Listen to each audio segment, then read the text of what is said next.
Mainly നമ്മൾ focus ചെയ്യേണ്ടത് ഒരിക്കലും ഒരു പോർഷൻ പോലും സ്കിപ്പ് ചെയ്യാൻ പാടില്ല. യൂഷ്വലി നമ്മളിപ്പോൾ +2 ആണെങ്കിലും 10ാം ക്ലാസ് ആണെങ്കിലും നമ്മൾ എന്ത് ചെയ്യും, ഫോക്കസ് ഏരിയാസ് ഇങ്ങനത്തെ കുറച്ച് ഏരിയാസ് എന്ന് പറഞ്ഞാൽ നമ്മൾ പഠിക്കും. അപ്പോൾ ഫോക്കസ് ഏരിയ എന്ന് പഠിക്കുമ്പോൾ നിങ്ങൾ പാസ്സാവും, ശരിയാണ്. പക്ഷേ റാങ്ക് ഹോൾഡർ എന്ന് പറയുന്നൊരു മൈൻഡ് സെറ്റിലേക്ക് വരണമെങ്കിൽ ഒരിക്കലും ഒറ്റൊരു ഏരിയ പോലും നമ്മൾ സ്കിപ്പ് ചെയ്യാൻ പാടില്ല. അപ്പോൾ ഫുള്ളി കംപ്ലീറ്റ് ചെയ്ത് നമ്മൾ പഠിക്കണം. അതിൻ്റെ കൂടെ തന്നെ പഠിക്കാമെന്ന് പറയുമ്പോൾ ജസ്റ്റ് റിഗർജിറ്റേറ്റ് ചെയ്യുക, നമ്മൾ ടെക്സ്റ്റിൽ കണ്ട അതേ ഡെഫിനിഷൻസും വേർഡ്സും എടുത്ത് എഴുതുക എന്നല്ല. You have to have that എന്താണ് ക്രിറ്റിക്കൽ തിങ്കിങ് അബിലിറ്റി. അപ്പോൾ നമ്മൾ സ്വയം പറയാനുള്ള അബിലിറ്റി ഡെവലപ്പ് ചെയ്യണം.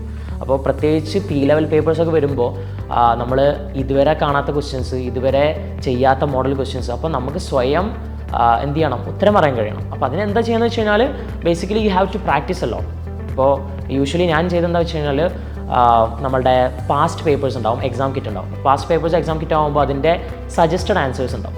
സജസ്റ്റഡ് ആൻസേഴ്സ് എന്ന് പറഞ്ഞു കഴിഞ്ഞാൽ യൂഷ്വലി എല്ലാവരും പറയും സജസ്റ്റഡ് ആൻസേഴ്സ് വളരെ ഡിഫിക്കൽട്ടാണ്, അത് ആരെക്കൊണ്ടും ചെയ്യാൻ കഴിയില്ല എന്ന് പറയുന്നത് ഇൻ എ സെൻസ് എൻ്റെ അഭിപ്രായത്തിൽ തെറ്റാണ്.